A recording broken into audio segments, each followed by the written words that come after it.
మన రాష్ట్రంలో గెలిచి 4వసారి ముఖ్యమంత్రిగా ప్రమాణ స్వీకారం చేస్తున్న సందర్భంగా బద్వేల్ 4వ రోడ్డు సెంటర్లో విజయమ్మ గారు, మాజీ ఎమ్మెల్యే విజయమ్మ మేడం గారు మరియు విజయసన్న యువనాయకుడు విజయసన్న ఆధ్వర్యంలో ఇక్కడ టౌన్ అధ్యక్షుడు మరియు మాజీ కార్పొరేటర్ అతను బిగ్ బాస్ అన్న గారు, వడ్లపూడి నాగభూషణం అన్న గారి ఆధ్వర్యంలో భారీ కేక్ కట్ చేయడం జరిగింది. దీనిలో ప్రజలు, కార్యకర్తలు అందరూ పాల్గొని విజయవంతం చేశారు. తదనంతరం అన్నా క్యాంటీన్ను 5 సంవత్సరాలు మూసివేసి పేదల కడుపు కొట్టిన జగన్మోహన్ రెడ్డికి బుద్ధి చెప్పాలనే ఉద్దేశంతో ఈరోజు మళ్ళీ బద్వేల్లో స్టార్ట్ చేయడం జరిగింది. ఈరోజు ఫస్ట్ రోజు నరసింహనాయుడు అన్న ఆధ్వర్యంలో స్టార్ట్ చేసి పేదలకు అన్నం పెట్టడం జరిగింది.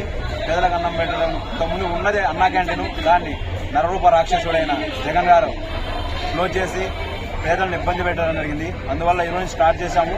మళ్ళీ రాష్ట్రమంతా అన్నా క్యాంటీన్లు స్టార్ట్ చేస్తామని చెప్పారు చంద్రబాబు నాయుడు గారు. చేస్తారు, మాకు పూర్తి నమ్మకం ఉంది, ఆయన చేస్తారని మాకు భరోసా కల్పించారు. యువతకు కూడా ఉద్యోగ అవకాశాలు ఇస్తామని చెప్పాడు. యువకుల నిధి కింద జాబ్ కోసం సెర్చ్ చేసే వాళ్ళు కొద్దిగా ఇబ్బంది పడతా ఉంటారు. ఏమైనా కోర్సు నేర్చుకోవాలన్నా కూడా యువకుల నిధి కింద ప్రతి ఒక్క నిరుద్యోగికి 3,000 రూపాయలు ఇస్తా అన్నారు. ఈ ల్యాండ్ టైటింగ్ యాక్ట్ కూడా ఆపేస్తాము. ఇంతకుముందు ప్రభుత్వం ఇలా చేశారు, దౌర్జన్యాలు చేసి ఏదో పేపర్ మీద మా దగ్గర ఉంటుంది, మీ దగ్గర ఏదో జిరాక్స్లు ఉంటాయి, మాయ అని భయభ్రాంతులు గురవుతా ఉన్నారు ప్రజలు. అలాంటప్పుడు నేనున్నాను అని వచ్చి దాని మీద జీవో క్యాన్సిల్ చేయడం జరుగుతుంది. ప్లస్ డిఎస్సీ కూడా మెగా డిఎస్సీ వదులుతున్నారు. అందరూ యువత కావచ్చు, మిగతా వాళ్ళంతా కావచ్చు, రాక్షస పాలన పోయి మాకు మంచి చేసే నాయకుడు వచ్చారని ఆనందంగా ఉన్నారు.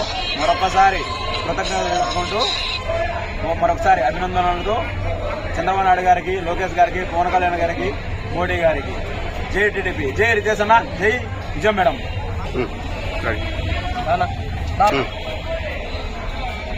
ఈరోజు శుభదినము. 4వసారి శ్రీ నారా చంద్రబాబు నాయుడు గారు ముఖ్యమంత్రిగా ప్రమాణ స్వీకారం చేస్తున్న సందర్భంగా మన బద్వేల్లో భారీగా కేక్ కటింగ్ చేసి మళ్ళీ అన్నా క్యాంటీన్ రీఓపెన్ చేయడం జరిగింది. ఈరోజు చాలా కృతజ్ఞతలు తెలుపుకుంటున్నాను. బద్వేల్ మాజీ శాసనసభ్యులైన విజయమ్మ మేడం గారికి, విజయసన్న గారికి కృతజ్ఞతలు.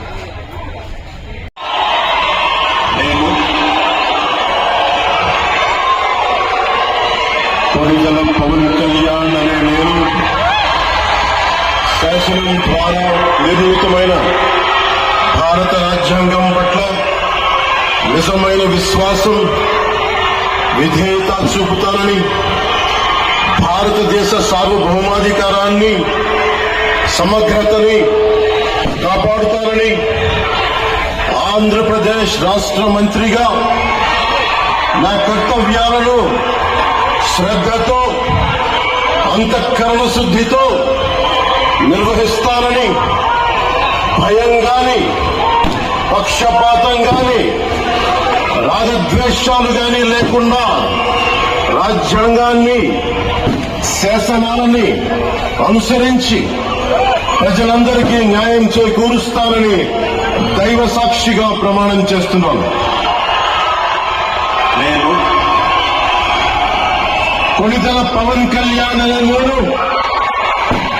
ఆంధ్రప్రదేశ్ రాష్ట్ర మంత్రిగా నా పరిశీలనకు వచ్చిన లేదా నాకు తెలియవచ్చిన ఏ విషయాన్ని, నా కర్తవ్యాలను సక్రమంగా నిర్వహించేందుకు అవసరమైన మేరకు తప్ప ప్రత్యక్షంగా గాని, పరోక్షంగా గాని ఏ వ్యక్తికి లేదా వ్యక్తులకి తెలియపరచనని లేదా వెల్లడించనని దైవ సాక్షిగా ప్రమాణం చేస్తున్నాను.